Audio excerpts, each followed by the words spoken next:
Hello everyone, and welcome back to Remains to be Seen, the D&D show where one group's past could determine the other group's future. I am your host and DM, Rover Elliott, he, they pronouns, and today I am here with... Annie Ruby, she, her. Elizabeth Simpson, she, her. Mendacium, all the pronouns. And Mirah G, she, her. And who are you guys playing? Josie really promises she's good at lying. Corwin, reportedly a paladin. Viktor Valthayne, still drinking my coffee with an insane amount of sugar in it. And Una, who is very much intrigued by the whole telephone thing. That is exactly Incredible. what that is called. That is exactly what that is called. Hey Annie, you want to tell us why Una's asking about a telephone? Sure. So, in the last episode, we woke up in the morning from our various heart-wrenching scenes and or nightmares and discovered a bottle of wine had materialized on the nightstand right as Corwin awoke.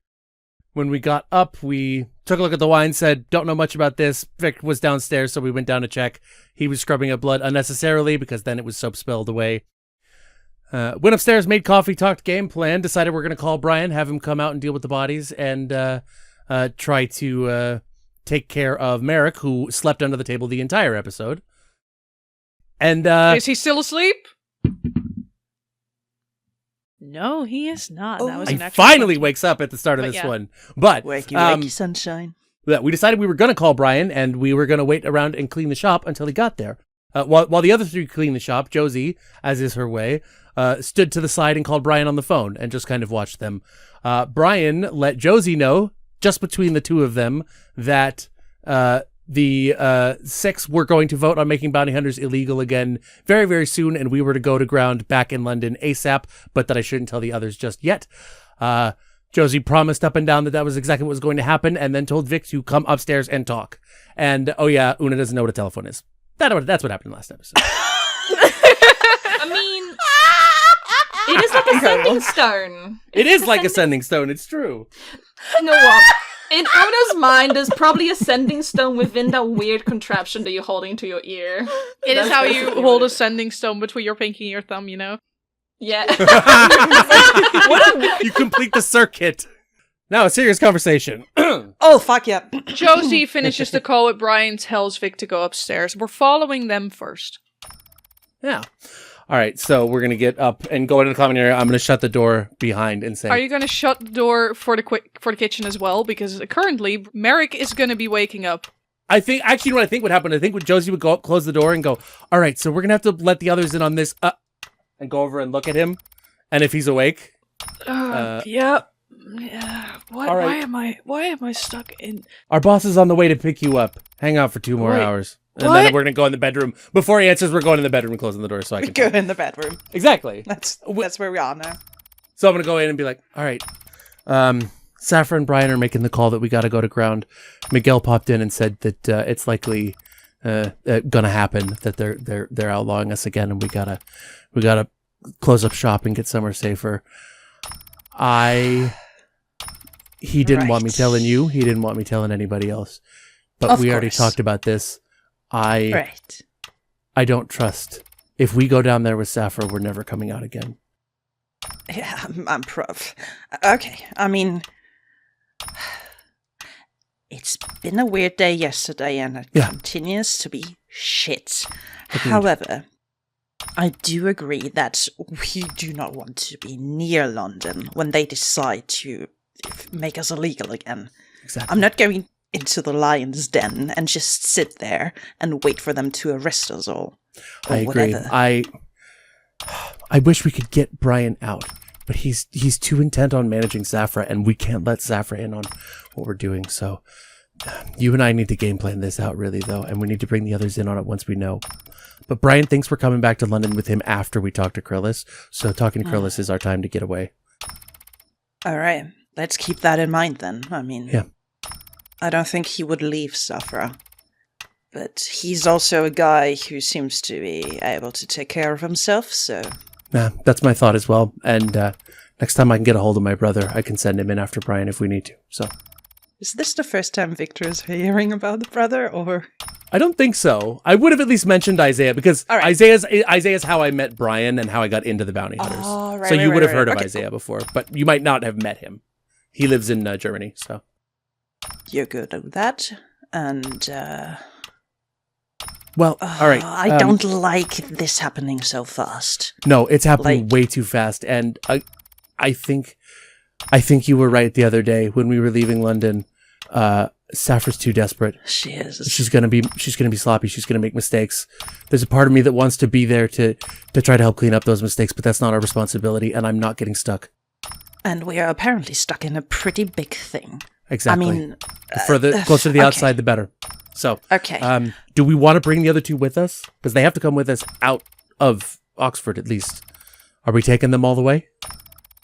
Let's see how it goes with Krillus. But I have to let them know don't- before that. I won't get too specific, but I have to let them know. So they don't tip off Brian. Right. Okay. I guess we are trusting the newbies then. So All right, I'll talk to them if you can make sure that shelf is well hidden. The secret shelf. Yeah. I'm going to take care of the shelf, and you're going to take care of the kiss then. Just like old days. All right. Right. Sometimes never change. Heads out. And yeah, we'll go back. I think while you guys were talking, Una and Corwin probably would have been having a bit of a chat as we were just kind of cleaning up. We're putting shelves to rights. We're doing all of that. That's okay. My question, as a player to you about your character, is Corwin still kind of like very much shaken up because of what happened and the wine and the conversation? Is it very much like Corwin is able to focus on a task and not really show anything, or? I think that she is mostly able to focus on the task at this point because, remember, she first discovered this at the beginning of her watch, which would have been like 2 hours before the rest of you even woke up. Right. And this has now been a little bit after that. So I think she's probably still a little bit distracted, but largely able to focus and just kind of, this is the info we have and we're moving forward. Fair. Okay, so the moment's very much like focus mode. But yeah, so as we're kind of cleaning up, Corwin will probably look at Una and be like, so how's it feel being back in Oxford? I mean, does it feel, I mean, you've been awake for what, barely a day now? Not even? Yeah. I do hope, and Vic seemed to be very excited for the idea. I do hope that if we have a chance to have a bit more of a walk around and potentially step into any library that would jog my memory a little bit more, it's one of those weird things. I don't know if you get that. It's not like I can remember what something looked like. It's more of a feeling that I get. For example, I didn't think before I've done it that I was capable of doing this and the kind of like gestures towards the bodies. But it feels like my instinct took over, if anything. Interesting. I mean, you were very efficient. I feel like that's got to say something about, who you were before this, wherever you came from. But we'll definitely get to a library. I'll make sure of it. I feel like we don't have any reason not to. Right. I do wonder, how are you feeling about this team? It's all been so abrupt, and I know that they don't fully trust us yet, which makes sense, but I feel like I find myself in a weirder situation than you. It seems like you were already in the room, as far as I remember. So you might have had your reasons to join. For me, it just feels a bit more like a convenience, to be absolutely honest. yeah, that makes sense. I mean, go to places any while you figure it out, I guess. People around you, at least. That's true. What about you? Is there like something that you want to see through with this group? Oh, or? I mean, I needed a job, right? I needed to get out of London. It's as good a job as any, helping people, doing things. Yeah, I hope that we can find these people. honestly, I don't know much about Josie or Vic, but I feel like they're our best chance at finding these missing people, and I'll stick with them as long as we're working toward that goal. That's all that matters. It's Just kind of like turns away and keeps putting things on shelves pointedly. while standing next to you, putting things away, letting like the silence fall for a moment, and then sounds like there was your sister, right? That's gone missing. Yeah, I know that there's teams of people looking for her in Paris. I'm sure of it, but I can't just sit around while she's missing, and I have to be doing something. And I mean, working with the bounty hunters it's doing something. It's moving forward. I can't just sit here. I can't just wait for someone else to find her. I don't know what I'll do if we can't find her. So I have to be part of it. Given that you seem to have she would say it like pointedly, secret admirer, do you think he might know something about your sister? Alaric, from the note? No, genuinely no. I don't know how that bottle of wine got here, and that is a whole other concerning bit of information. But I think right now it can't matter. I don't think getting distracted by little details like that is really going to help us right now. It's enough of a struggle to not get distracted by just wanting to go and be in Paris and look for Aaliyah wherever she last was. But I know that's not useful. And investigating these little clues, this isn't useful either. All that matters is the next step. And the next step that we can control is finding Johnny and trying to figure out what happened to the rest of the people after that. But the little details, the wine, it's just a distraction, and distractions aren't useful right now.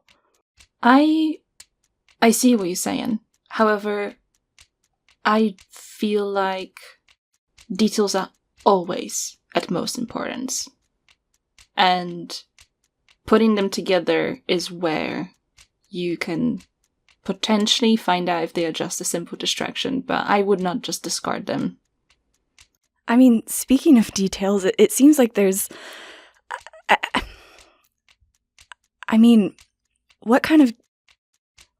we keep running into details with you, too. I feel like that... I don't know how long we're going to be in Oxford. We've got Crillis, but then maybe we're going to Dover. Speaking of details, what kind of details do we need to be looking out for you? I know you want to go to libraries, but is there... This is a very... Corwin is making the most clumsy attempt to change the subject in the history of the world. Una would definitely take a time to proper, how I imagine it, they standing next to each other, potentially putting books back on the shelves or something. As you say that, she would proper, look at you. You know when someone's looking at you as if they proper studying your face? No, my guess is as good as yours.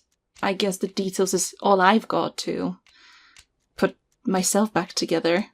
So I guess the more we find, the better the outcome might be for me, and maybe we might find something out about your sister as well. We can only hope. I mean, all depends on what we learn with Crillis, I guess. Could Josie come back in right about there? Yeah, I feel like that.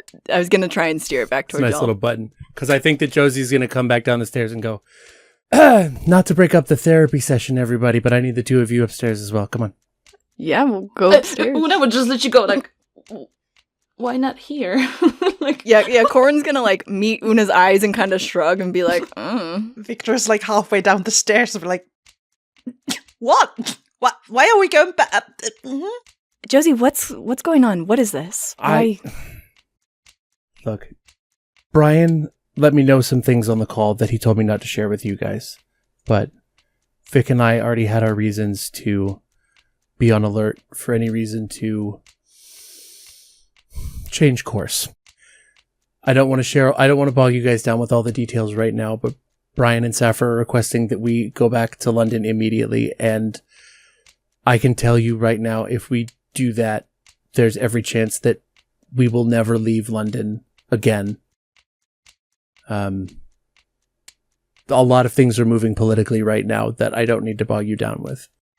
And I don't need to bog you down with our plan right now. But just know, when Brian comes here, as far as he's aware, our plan is to go talk to Krillis and then go back with him to London. But once we go, we are going to go and talk to Krillis. But after that, be ready for things to change at very short notice. We're on very, very uneven, unknown ground right now. Josie, I don't want to go back to London. We've been in London. There's not information to be found in London. I agree. That's why we're not going back there. So, but okay. Brian doesn't get to know that, okay? As far as Brian knows, okay. We're following him later, and then, but I need to know if you guys are with us on that. I'm with, as long as we're looking for these missing people, which I'm with you. Of course I'm with you. Una? Like I said to Corwin earlier, I think sticking together might be the best from the sound of it now, for all of us. All right, fine. But yeah, we won't tell Brian. Great. Okay. Just play it close to the vest, and we'll tell you more when we can. So, what is you guys' plan? Wait for Brian to get here, and then finish cleaning up. Make sure we hide the back room as well as we can, and then go to okay. If anyone wants to do anything in these 2 hours, let me know now. Would it be possible for Una to try and disable the pressure plate? Give me a sleight of hand. A sleight of hand?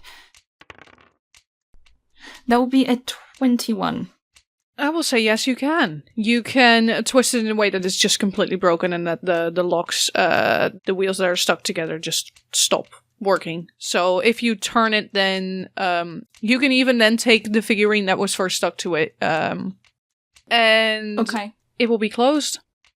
I mean, Una obviously would only do that if we do actually agree to do that, because she wouldn't just be like, "Oh, I've got away," and then if people want to do something in there in the meantime, we can do that as the last bit. Just FYI, if people want to go down to their back room. I don't think Corwin has any reason to go back down there. What are you thinking, Joe?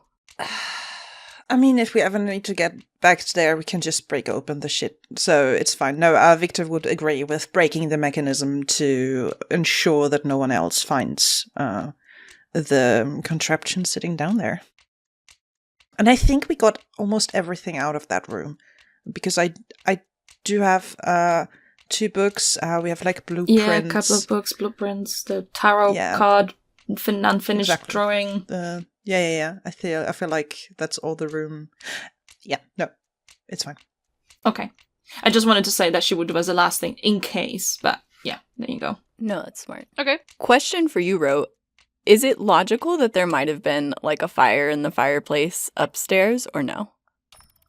I guess what I'm asking is do we have central heating, or did we light a fire in the fireplace? That is a very good question. Let's say for aesthetically pleasing fire in the fireplace. Okay, lovely. So Corin will have one thing that she'll do last thing before we go, but it's good. Mm-hmm. It's just gonna, before we leave, once Brian's there, if she can get a moment in that room, in the upstairs room by herself, just, and not suspiciously, under the guise of oh, I'm just, finishing putting stuff in my backpack. Mm-hmm. She will take a little card-sized box out of a pocket that I had mentioned was behind her leather breastplate, and she will put the note into the box and toss both of them into the fire. And that will be the last thing that she does in that room. But she's not, like I said, she's trying to do this kind of surreptitiously, just not making a big deal out of it. Unless above the table, if I'm being really, really silly and there's a reason that we need to keep the note. No. You're fine. I'm just making a face because my brain is putting things together. Don't worry about it. Okay, cool.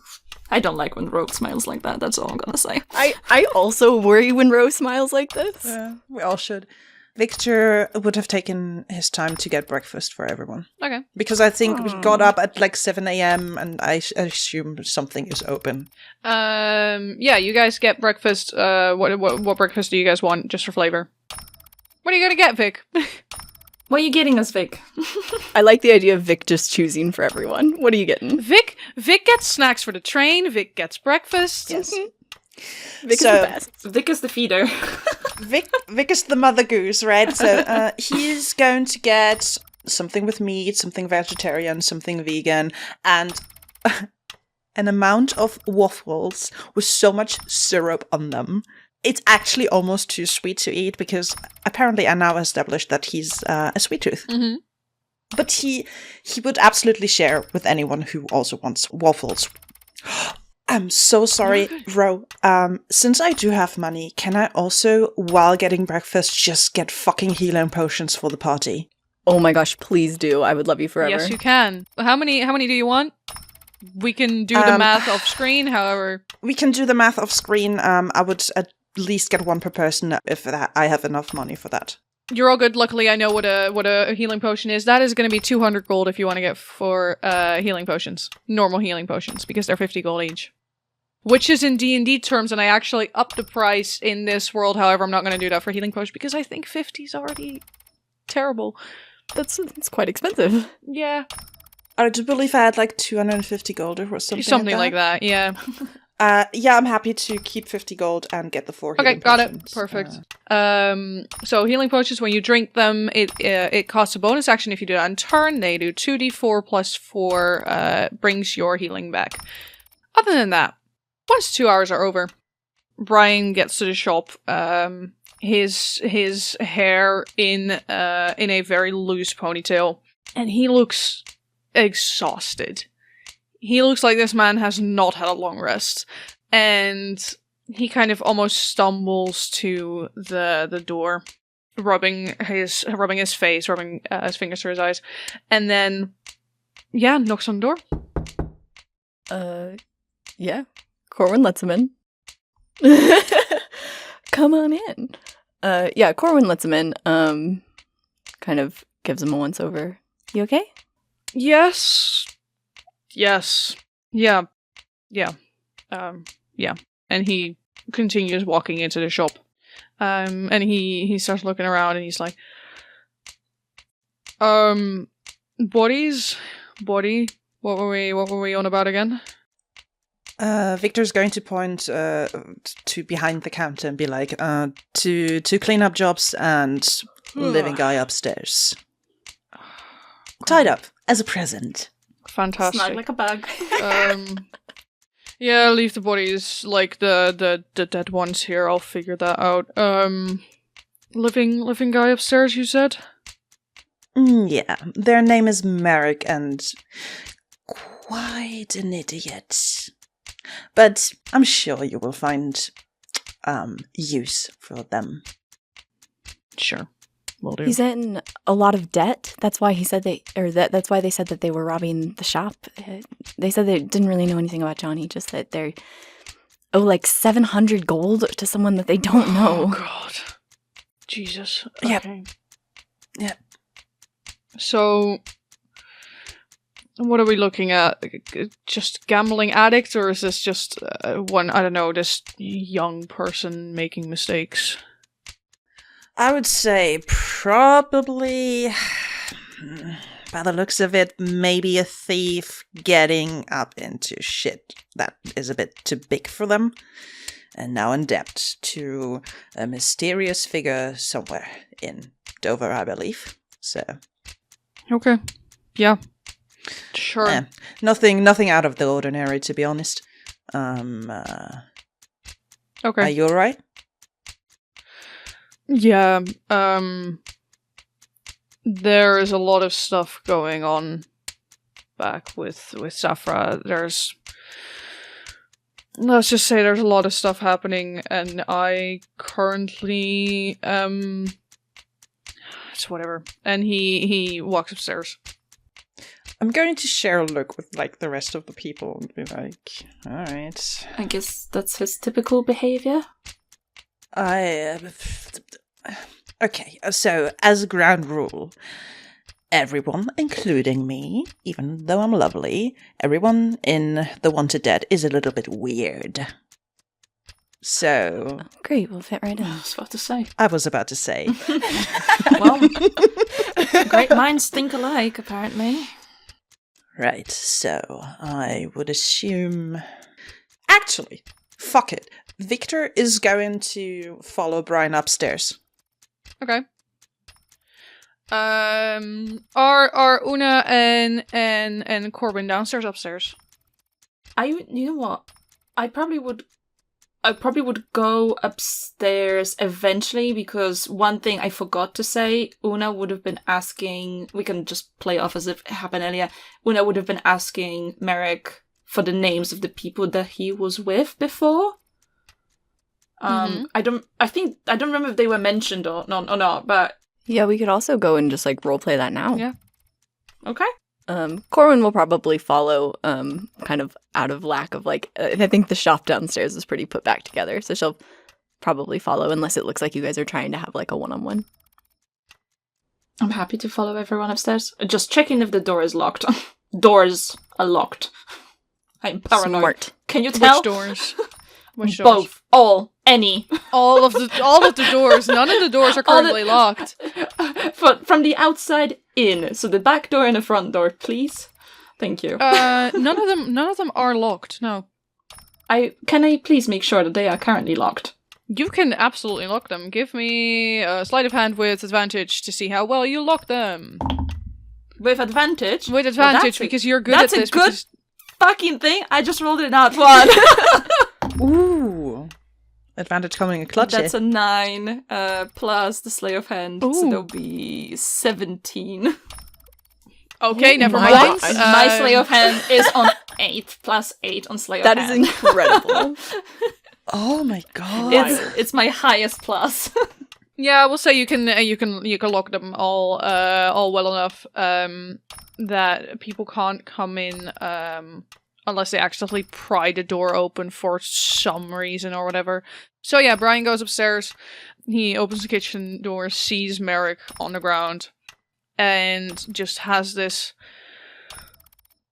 long sigh, tries to run a hand through his hair, reminds himself that it is in a ponytail, and it's just like, oh, for fuck's sake, pulls the hair tie out, puts it on his wrist.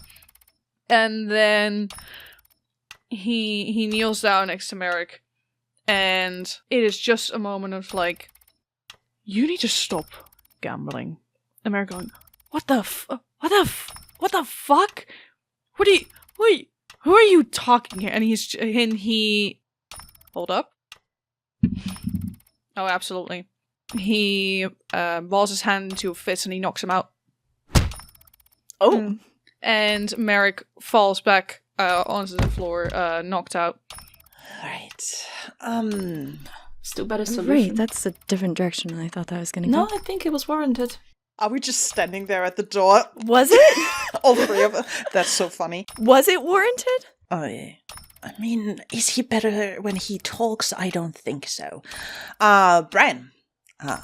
Not to interrupt your little... whatever the fuck that is. Josie said you wanted to tell me something. I'm very curious about what the fuck that is. He stays kneel for a moment and then sighs again, stands up, now actively runs a hand through his hair because he now can. And he just starts talking to me like, of course. Wish I sometimes could confide in someone without them immediately telling someone, but hey, bounty hunters, am I right? We saw Miguel yesterday, and he lets us in on the knowledge that Tobias is probably bringing the wanted dead to stay legal or become illegal thing in their next meeting, or it should be going about the protectors. Oh, by the way, they have been assigned. Someone got arrested at the fucking grounds. It's been a mess. Right. Well, I mean, between you and me, we always kind of knew that there was no chance we will stay legal. Not under this government. But, yeah, no, you should see it. And then he grabs from inside his jacket, he pulls up the newspaper and hands it to you. And there is... before you describe it, I'm going to grab it, but not look at it yet, because Viktor has other priorities. Okay. He's going to gently touch Brian's arm, and lean in and be like, "Make sure that you have an exit, Brian." We have an exit. Of course. And then I look at the newspaper. Okay. So on the newspapers, there is, first of all, you're looking at the newspaper of today, of this morning, which says, midnight attack at University of Manchester. Protectors saved the day. And you can see a picture of University of Manchester, and then there's a smaller picture of the protectors before when they were at the grounds. And you can see you see a dwarf, you can see what looks to be an Eladrin with a really big axe, and there's some kind of keychain on it or something. And there is the orange tabaxi, who you guys have seen. And there is the person that you saw on the missing people's poster, Mr. Alexander Ainsworth, standing, and they all four of them don't look as if they've been posing for the camera. These are shots from outside. And then when you scan through the newspaper, you can also see a picture of when Alex got arrested. And you can see that they are kind of dragging him towards Darlington Palace. And yeah, and then they have a picture taken of this Aarakocra, and they seem to have actual, a gun at their hip. And they are also with the group. Once again, all these pictures were not taken for them to know about this. It's more like paparazzi pictures. Yeah, paparazzi. These are all paparazzi pictures. Let me know if you actually read the stuff that is written. I don't think Viktor can. I think he keeps staring at the pictures. Okay. And I don't think he's going to say anything. He's starting to very slightly shake. Are you okay? No response. Vic? Peeks over the picture. Just what startled Vic so badly? Corwin is probably going to, if Vic is amenable, probably lead Vic over to the couch. Just kind of this person looks like they might be about to pass out. Let's get them on a surface. In that case, You snatch the paper? well, if Vic is being led away and allows it, Una would probably to help take the paper out of... He's not going to let go of the newspaper, but the moment Corwin touches him, it's like he was somewhere else, and he snaps out of it and puts the newspaper behind his breastplate and is like, right,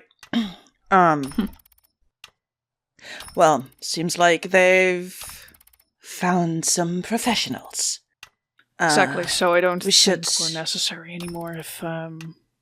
If this continues to be well, I'm unsure Tobias is going to let us have this. I don't Brian, know. I know I don't know where we stand, actually, whether you consider us as friends or just as colleagues. I'm going to ask you a question I need you to answer as truthfully as possible, and I don't fucking care if that would mean that you're spilling Sephra's secret. Is she going to go after the protectors in any shape or form? Viktor, I don't think she's going after anyone. I genuinely think she, he takes a deep breath and he kind of straightens himself up for a moment and is like, I have known Sephra for a very, very long time. I know when she gets to a point where she is going to get a desperate attack. I am trying to convince her to bring half of us back to where we started, which is in Greece, and half of us to Berlin, and if not possible, we'll go to Helsinki, we'll go to Madrid. Like, we are figuring stuff out to I understand. No, Viktor. I'm sorry. I understand that We are not going after it. Okay. We are not going after the protectors yet. So if I'm in the room and I hear Brian saying that that he's going to try to convince Sappho to send us back to Greece and Berlin and all these places, anyone paying enough attention to Josie is immediately going to notice a very well masked but not perfectly masked tension run over her face at the idea of anywhere until he says Helsinki, and then immediately she's kind of composed again. Everyone's fine in this party. We are so good. We all have, this we're great. is fine. each one of us has a place. I just want to probably put on record. I think I'm going to rule that Corwin probably didn't see anything in the paper because she was focused on the fact that Brian just knocked Merrick out. Same. So just going to throw that out there on record. Corwin didn't see the pictures. Yeah, neither did Josie. I hate you, Ro. I love you, but I fucking hate you. I'm obsessed with this. Oh. Brian, Yes. you know me well enough by now to know that you and Sappho are not deciding where I go next. However that happens is up to you. I can involve you or not. But you know my decision on this. And you know that I have Isaiah to back me up. And I thought I could trust you. Well, if you send me to Berlin, I can't trust you either. So, if you would have me set foot anywhere east of the UK, I can't trust you either, Brian. You know that. Well, maybe you can't then.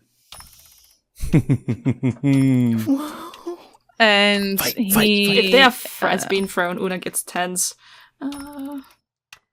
He kind of waves you guys in a way off and is like, I'll deal with the paperwork. You deal with... Where are you going to go to again, Krillis? Is that some of the people that Johnny works with, probably? Yeah. He works with a lot of people. His assistant. Oh, great. Fantastic. And he just kind of sits down on the couch and kind of waits for you guys to leave him alone. He's looking at the ground. He's looking anywhere but you guys. How early is it in the day now? It's like, 11, you would just say? 10-ish? Yes, 10-ish, I think. Okay. I guess we just leave everything in your capable hands now. What? Should we leave? Una would say that to everyone else. Yeah. So, Ro, one thing I'm going to say is Josie would, if Brian is just sitting there not speaking anymore, like waiting for us to leave, Josie's going to hang back a little bit, and she's not going to say anything, but she is going to handwrite a note that she's just going to place in front of him as she leaves, and I will send you the text of that when we're done with this session. Oh. Okay. Perfect, thank you. Yeah. There are not many words coming out of Viktor at this point. He's just nodding to Brian, turning around, because he has all his stuff already, and is also plated up again. He's just heading downstairs. I guess we would just leave. Una would unlock the door, by the way, because I'm a paranoid fuck. I was paranoid and I locked it. For the best. As they leave, Corn will ask Brian, what are you going to do with Merrick? But if Brian doesn't answer, that's okay. He kind of, he blinks a couple times to kind of get back to himself. And he, in a way that looks a little bit more nervously, he's, rubbing on his, one of his leg, and he, kind of, scratching at the fabric of his pants. And he says, I am unsure yet. We'll figure out if we can send him somewhere, or if that is to his grave, to anyone else, I am unsure, Corwin, but... He made a mistake, Brian. He made a lot of them, but, I mean, he doesn't deserve to die for that. We've all made mistakes. He doesn't deserve to die for that. And he just doesn't really respond to that. Duly noted. Thanks for your feedback. I'm really deeply considering whether Corwin casts shield on Merrick. Don't waste it.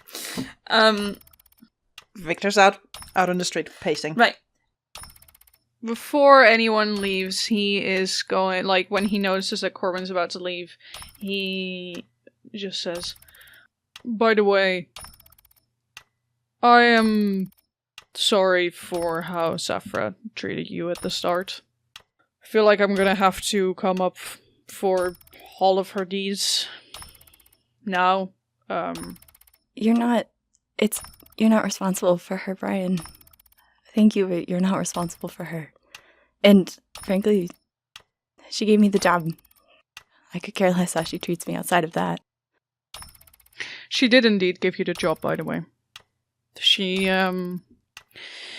let's just say you remind her of someone and she might not show it, but I think she's quite impressed. And I'm glad to hear that. I don't necessarily know what is going to happen with, well, everything. If you, or any of you, do need me, I am doing my best to stay neutral in this situation. And I will do what is best for the people. Not what is best for one person. Thank you, Corwin. Thank you. Corwin.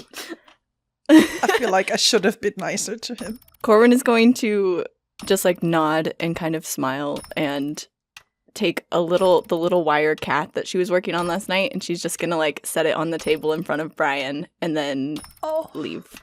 And then just as she hits the door, she'll just be like, "Take care of you too, Brian." And then she will leave. So cute. Oh no! Fuck, I was too mean to him. Well, You were traumatized. It's okay. thus be consequences. It's okay. He's dealing with Saphra on a daily basis. I think he's fine. True. Well, if she's still alive. So, are we outside now? We all outside? Okay, very first thing that Una is going to do. Not like that, like obviously looking around. Is there a crier, any shop that has newspapers on a display? Because she is getting a copy of a newspaper. Okay. Yeah. You can absolutely get the newspaper. There are newspaper stands like all over the place. It's the main piece of how the news gets passed around, next to radios, even though our radios are still quite like relatively new-ish. Yeah, you can get a newspaper. Whichever way we go, and it'll be very nonchalant, like grabbing it, paying for it, whatever the situation is. I was gonna say, does she steal a newspaper? No, paying for it, whatever the payment may be. Like, Yeah, we'll do the payment after that because we're gonna have to decide stuff. Do you read it or not? it would be more like you grab something. If we are moving, then she would glance at it, but like just glance at it and flick through it rather than just be reading like the main page, kind of just. Okay. Una's thinking is, I want to figure the fuck out what's actually going on around me overall, kind of thing, rather than what traumatized Vic. If Vic wants to talk about it, Vic's going to talk about it. Like, Thanks, Una. If you're flicking through, you can't see like any other news other than House of Six arrived in London. Decision on meeting later today. Stuff like that. mm-hmm. Okay, that's fine. I'm guessing the pictures there and stuff like that. The that you pictures described there, earlier. pictures It's are not still like there. a different news outlet. Okay, Yeah. that's fine. Where are we heading, actually, group? I'm sorry, that's me asking as a player. Which way are we going? I don't know who found the address. It might I have think been you- me. I think so. I know that we have the address. Yeah, I guess. You lead the way. Perfect.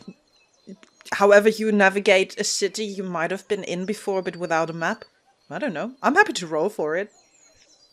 I don't think Una would be very helpful with her knowledge of Oxford anyway, so... Someone roll me just a d20 and we'll see what happens. And do it for the party. I have, if we want to do, navigating is often survival, and I have a huge bonus in survival, so. I have advantage on my next roll, because I didn't use it yet. So you have advantage on this roll. I have a +6 in survival. What do we think? Oh, I'm gonna You roll it. Okay. Yeah, roll me survival check. Uh-oh. Did you make a mistake, Annie? Natural 1. Oh, amazing. It's okay. Wait, no, it works because Annie, Josie, and Vic are traumatized right now. Yeah, Josie's not paying any fucking attention. Josie is just, like, if you guys talk to Josie, she doesn't hear you during this time. Incredible, that one. So you probably think that you're following me to wherever we're going, and Josie's not actually going there because she just is in her own head. Let's see how many 15 minutes it takes for you guys to realize that it's not going well. Ah. Those are two. I rolled 2d4s and both had a 1. So.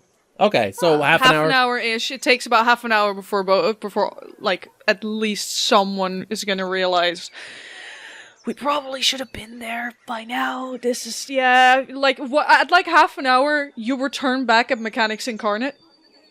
And it's like, I should have probably taken a right turn somewhere.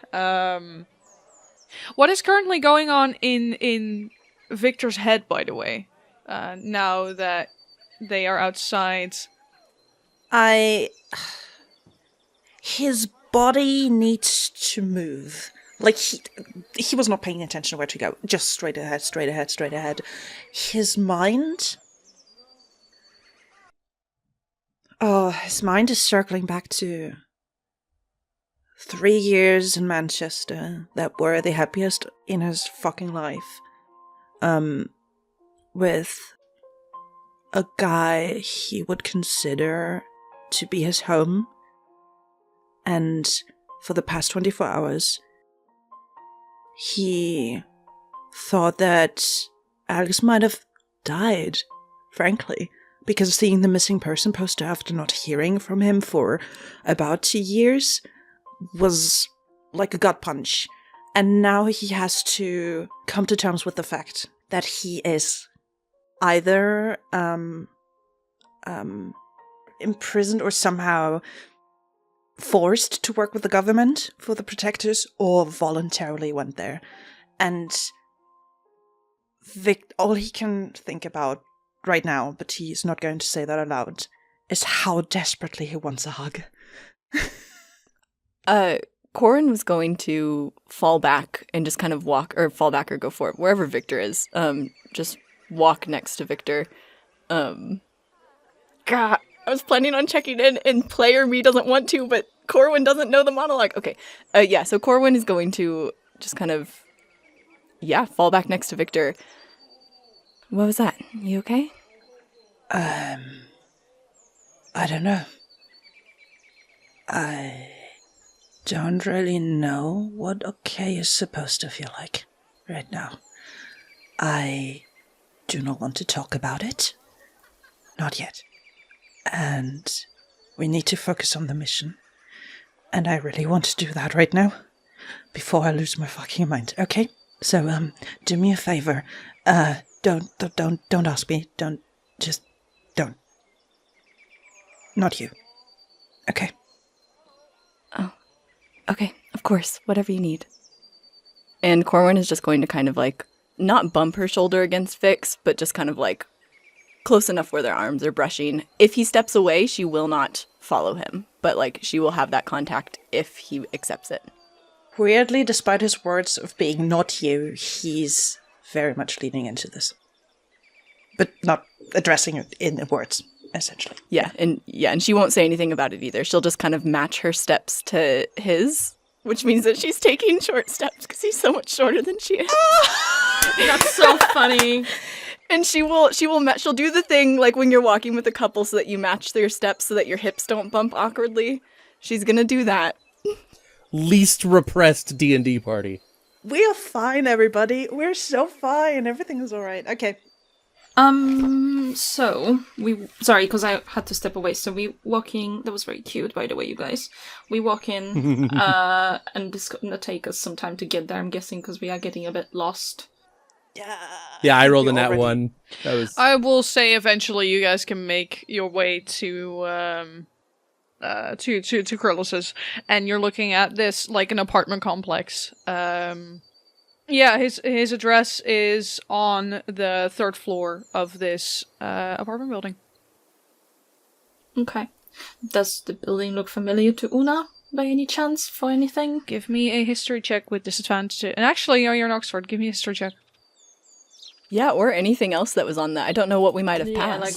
But Yeah, but I'd be curious, walking past shops and stuff. That's why she wasn't just reading the newspaper. No, then actually, give me a history check. Normally, that is a nat 20. Oh, fuck yeah! Let's go. See, you took all of my luck success on that last roll amazing to get it here. Let's go. Incredible. Give me my memories back, man. And what Una learns is that we continue in the next episode. I knew it, you ass. Fuck. Thank you all so much for listening. And if you want to know what Una learns, tune in next Sunday for maybe a little bit of Una lore. Who knows? And what happens next remains to be seen. Bye-bye, everyone. Bye.